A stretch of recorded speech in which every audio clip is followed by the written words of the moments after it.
Lollipop নিয়ে বাড়ি যাব না, প্রয়োজনে সারা রাত সারা দিন থাকবো। বাংলার মানুষ শুধু দুটো তালিকা চাইছে, একটা হচ্ছে অযোগ্য, একটা হচ্ছে যোগ্য। এত বড় বড় কথা তো বলেছিল, কোর্টে গিয়ে বলছে এই সরকার। মুখ্যমন্ত্রী মমতা বন্দ্যোপাধ্যায় বললেন নেতাজি ইন্ডোরে, তালিকাটা কই বিশাখা?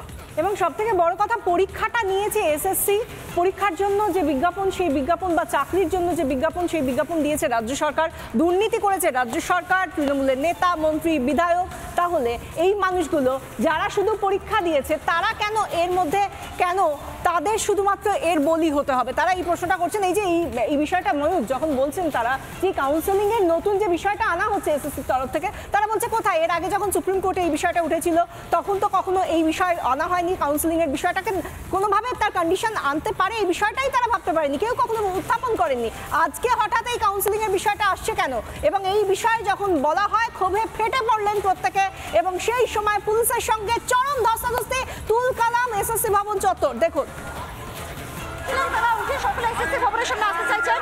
কেন বলা হয়েছিল 1 সপ্তাহ সময় দেওয়া হবে, কেন সেই কথা টাকা হয়নি? ধস্তাধস্তির পরিস্থিতি এবং র্যাব নামিয়ে তাদেরকে সরানোর চেষ্টা করা হচ্ছে। পুলিশের তরফ থেকে মাইকিং করা হচ্ছে, লাগাতার মাইকিং চলছে।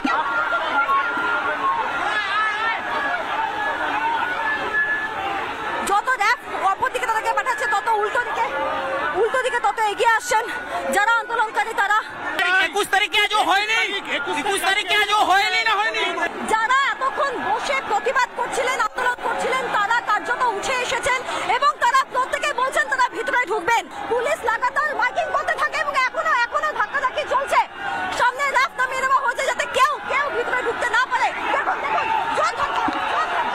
জোর ধাক্কা, র্যাব আবার চেষ্টা করছে আটকে দেওয়ার। জোর ধাক্কা, ভয়ঙ্কর পরিস্থিতি এই মুহূর্তে, কার্যত নিয়ন্ত্রণ করা যাচ্ছে না। র্যাব পিছিয়ে আসছে, ভয়ঙ্কর পরিস্থিতি।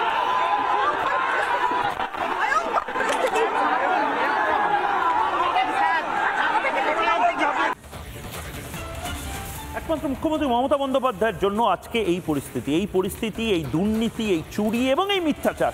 সুখেন্দু আমাদের প্রতিনিধি এই মুহূর্তে রয়েছে এসএসসি ভবনের সামনে থেকে। সুখেন্দু রয়েছে, প্রিয়াঙ্কা রয়েছে, সৃজিতা রয়েছে, সবচেয়ে বড় রিপোর্টিং টিম এই মুহূর্তে রয়েছে। আমি সুখেন্দুর কাছে যাব। সুখেন্দু, এই মুহূর্তে পরিস্থিতি কি? এখন ঘড়ির কাঁটায় বাজে 9টা 11, এখন অবধি তালিকা আসেনি। বিকেল 4টে থেকে 9টা, এত মিথ্যাচার কেন করছে? কি বলছে ওখানকার যারা শিক্ষক তারা?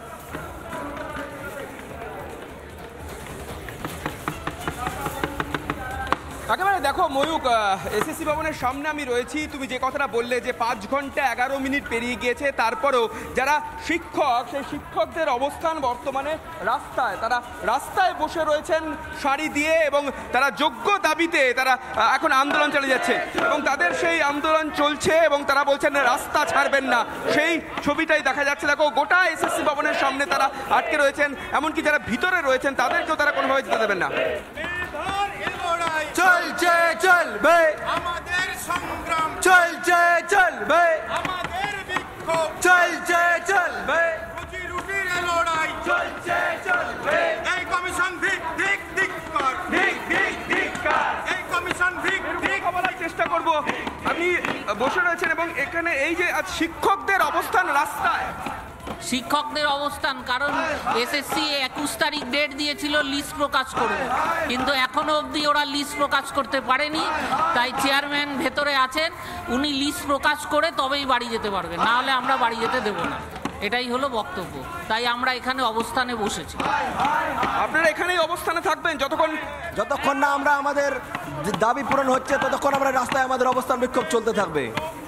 এসএসসি চেয়ারম্যান তাদের সঙ্গে বৈঠক হয়েছে, বৈঠকে তো কোনো সুরাহা মেলেনি। না, ওনাদের ললিপপে আমরা ভুলছি না। আমাদের যা দাবি তা ওনারা মানছেন না, সুতরাং ওনাদের ললিপপে আমরা ভুলবো না। আমাদের দাবি একটাই, যোগ্যদের স্বচ্ছ তালিকা প্রকাশ করতে হবে ওয়েবসাইটে, অযোগ্যদের স্বচ্ছ তালিকা ওয়েবসাইটে প্রকাশ করতে হবে।